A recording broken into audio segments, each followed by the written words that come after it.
Hello mga kamalunggay, good morning! Ngayon lang ako nagkaroon ng oras para lumabas. At ang unang target ko ay ang makarating sa Uniqlo. At para dun sa mga bagong manonood ng video ko, ako po si Malu Manzano. Nakatira dito sa Japan. Samahan niyo po ako sa aking laban Japan. Japan, sagot sa kahirapan. Charot lang po yun. Mas pinili ko lang po talagang manirahan dito sa Japan dahil sa magandang klima at sa mababait na mga tao. Plano ko nga pong bumili ng pantalon dahil malapit na nga po ang summer. Para na rin regalo ko sa aking sarili ay makabili naman ako kahit 2 pirasong pantalon. Sobrang gusto ko lang po talaga ang mga gawang Uniqlo. Bukod sa simpleng disenyo nito, simpleng mga kulay at magandang tela. Inilaan ko na talaga dito ang 3 oras para sa pamimili ko ng style, pagsusukat ng pantalon dahil sa sobrang busy nga na mamshi nyo, lagi na lang ako napapagsarahan ng Uniqlo tuwing gusto kong pumunta. Baligtad kasi ang oras ng mundo ko. Gising ako sa gabi at tulog naman sa umaga. Kaya pag lumalabas ako ng bahay at papasok ako sa Philippine restaurant, sarado na ang Uniqlo. Ang Uniqlo nga palang ito ay dito lamang po sa Isesaki-cho. Nalipat na nga ang Uniqlo, lumiit ang kanyang store. Hindi katulad dun sa dating building, may first floor, may second floor. Okay na rin to kaysa tuluyang mawala ang Uniqlo dito sa Isesaki-cho. Ang maganda sa Uniqlo, kapag mahaba ang makukuha mo, ay libre nilang itutupi yun at tatayiin na rin. Kaya ayan, namili na ako ng 2 pirasong pantalon. Bago ko ito sinukat, sinigurado ko sa sales lady na pwedeng paputulan ang pantalon na to at makukuha ko rin itong araw na ito. Diba bongga? Ayan, lalagyan ko na nga ng marka ang haba.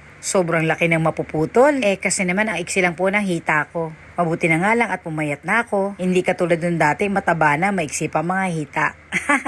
Kasi naman po ang sasarap ng mga pagkain dito sa Japan. Kaya naman sobrang katakawan ko. At nung nagtatrabaho pa ako sa Philippine Club, sobrang dami talaga na nagpapakain. Kahit saang table ka pumunta o maupo, libre ang pagkain. Yan ang kainaman kapag nagtatrabaho ka sa Philippine Club. Ang lahat ay libre. Libre ang inumin, kahit anong gusto mong kainin. At pag sinuwerte ka talaga, meron ka pang tip. Kaya naman sobrang saya ng mga entertainer, lalong-lalo na kapag busy. Paglabas ko nga ng fitting room, meron naghihintay sa aking staff. At doon lalagyan nila to ng aspile. Aayusin doon sa tamang sukat na itinupi mo doon sa fitting room. Sobrang gagalang talaga ng mga staff dito sa Japan. Hindi sila napipikon sa mga customer. Bagkus nakatawa pa tong mga to. Pagkatapos lagyan ng aspile at ma-check yung tamang sukat na gustong gusto ko, ay dadalhin ko na yon sa bayaran.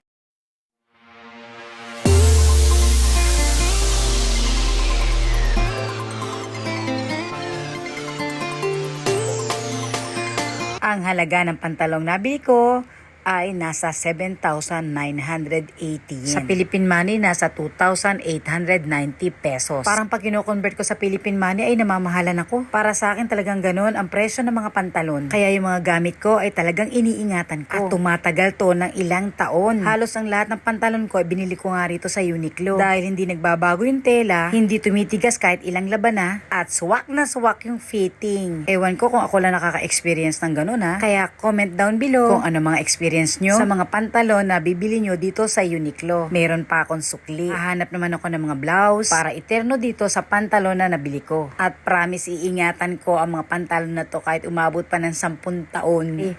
Mapapamana ko pa yata to sa apo ko ha. Ayan nga, tapos na yung aking pinaputulan. Nagintay lang ako ng mga 15 or 20 minutes. Dinala ko lang yung resibo ko. At chinek nila kung tama doon sa resibong iniwan ko sa kanila. Tinanong nga sa akin ng staff kung kailangan ko pa daw ba yung telang naputol dahil isasama nila ito sa aking pantalon. Sabi ko nga iuwi ko na lang po at ako na nga ang magtatapon. Ayan, double check. Pinakita kung tama yung tahe, kung walang damage. Ay, sobrang satisfied talaga ako sa serbisyo ng Uniqlo. Alam niyo ba, hindi na ako pumupunta sa ibang department store. Pag bibili ako ng damit, dito lang ako dumidirekta sa Uniqlo. Ayan, nakabili pa ako ng blouse. Meron na ako magagamit sa pantrabaho. At may dagdag collection na itong summertime. Kapag meron pa akong extra money, babalik ako Uniqlo. Hanggang sa muli mga kamalunggay. Kita kits!